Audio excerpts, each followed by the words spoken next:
সিপির এক ভাই, ভাই তো না ছেলে, আমি দুঃখিত, ওই ওই বয়সে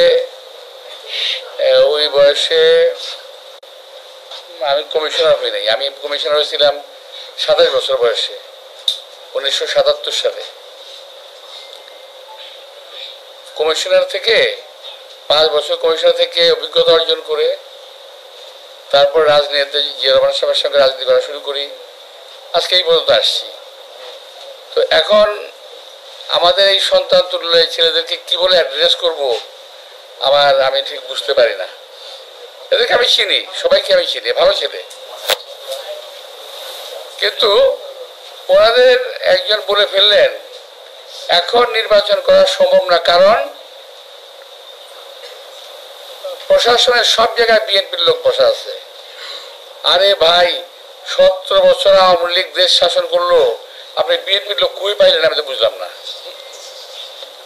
17 বছরে বিএনপির লোক মহিলা ভূত হয়ে গেছে, একটাও নাই। এখন আপনারা বলেন বিএনপির লোক সব প্রশাসনে বসে রয়েছে। এই সমস্ত কথাবার্তাগুলা নেহায়তি বাচ্চাদের কথা মতো বলতেছেন। বাচ্চারা যেমন কথা বলে, আমি খাবো না, কেন খাবো না, খাবো না, তা আমি নির্বাচনে যাবো না, কেন যাবো না, যাবো না, বিএনপি বসে রয়েছে এখানে। আর ভাই, বিএনপি কোথাও নাই। যদি এই দেশকে আপনারা বাঁচাতে চান, আপনারা দাবি করেন যে আপনারাই এই দেশকে মুক্ত করেছেন, সে প্রসঙ্গে আমি পরে আসবো। তা যদি হয়, আরেকবার দেশটাকে মুক্ত করেন না। দেশের প্রশাসনের বিভিন্ন প্রতিষ্ঠানের সচিবালয়ের ভিতরে এই দেশে যে শত্রুগুলো বসে আছে, আওয়ামী লীগের দালালরা বসে আছে, তাদেরকে কেন আপনারা বের করেন না?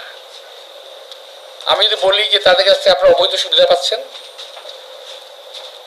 এই কারণে বলেন না? আমরা তো অনেক কথা বলেছি, আমরা তো অনেক কথা বলি যে এই আওয়ামী দোসর, আওয়ামী দালাল যারা পুলিশে আছে, যারা বিভিন্ন প্রতিষ্ঠানে আছে, যারা সচিবালয়ের ভিতরে আছে, যারা প্রশাসনে আছে, তাদের সবাইকে চিহ্নিত করে সাজার আওতায় আনতে হবে। কারণ তারা 17 বছর আওয়ামী লীগকে সাহায্য করেছে ক্ষমতা থাকার জন্য। এরা কেউ বিচারের বাইরে যেতে পারবে না। আর একটা কথা, ইদানিং একটা গ্রুপ চালু করছে, খুব চালু। আমি যারা নাকি ফেসবুক আপনারা দেখেন এবং কাজ করেন, তাদেরকে বলছি যে এখানে প্রতিবাদ করবেন। তারা বলার চেষ্টা করছে কি জানেন?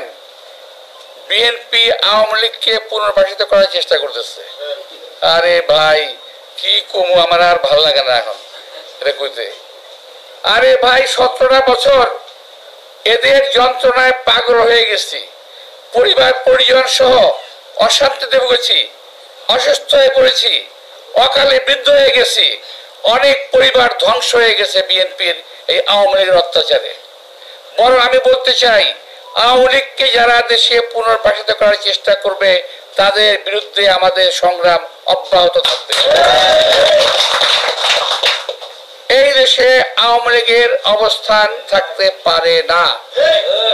এবং আওয়ামী লীগের হাসিনা সহ আওয়ামী লীগের সমস্ত নেতা কর্মী, প্রশাসনের ব্যক্তিবর্গ, তাদের সকলের বিচার হতে হবে।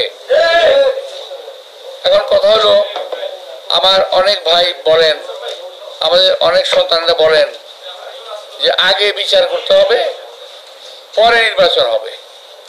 কেন ভাই? আপনারা তো আমাদের চেয়ে বেশি অত্যাচারিত না। যদি বলেন 5ই আগস্টের কথা যদি বলেন, আরে ভাই 5ই আগস্টে, এখন তো বলতে গেলে তো আবার ভালো লাগবে না, আচ্ছা বলতে চাই না। 5ই আগস্টের আগে 4 আগস্ট, 5ই আগস্ট আমাদের মনে আছে না? আমি তো নিজে রাজপথে ছিলাম ভাই, আমি নিজে কাকরাইলের মোড়ে ছিলাম, টিআরসিএলের মুখে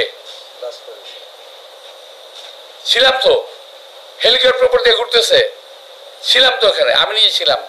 তো এখন আমাদের 462 জন ছেলে নাকি 462 জন ছেলে মারা গেল 30,000 মতো আহত হলো, আমাদের কোনো অবদান নাই। আরে ভাই, অনেকে বলে, আমার কথা, এটা কিন্তু আমার কথা না, অনেকে বলে যে আপনারা তো সারেন্ডার করে ঘরে ঢুকে গেছিলেন, যদি প্রাইভেট বিশ্ববিদ্যালয়ের ছেলেরা না বেরোতো, যদি ইসলামী ছাত্র শিবির কিংবা বিএনপি না বেরোতো, যদি ছাত্রদের না বেরোতো, তাহলে কি অবস্থা দাঁড়াতো? সুতরাং কৃতিত্বের দাবিদার একা হওয়ার চেষ্টা করেন না, ক্ষতি হবে দলের এবং দেশের। সম্ভবত নির্বাচন খুব তাড়াতাড়ি ওনারা করবেন না, আমি তার কোনো লক্ষণ আমি দেখি না। কয়েকটা দল যা শুরু করছে, এইটা না হইলে নির্বাচন হবে না, ওইটা না হইলে নির্বাচন হবে না, এইটা না হইলে নির্বাচন হবে না, যদি এগুলো হতে থাকে নির্বাচনে কেমনে হবে ভাই?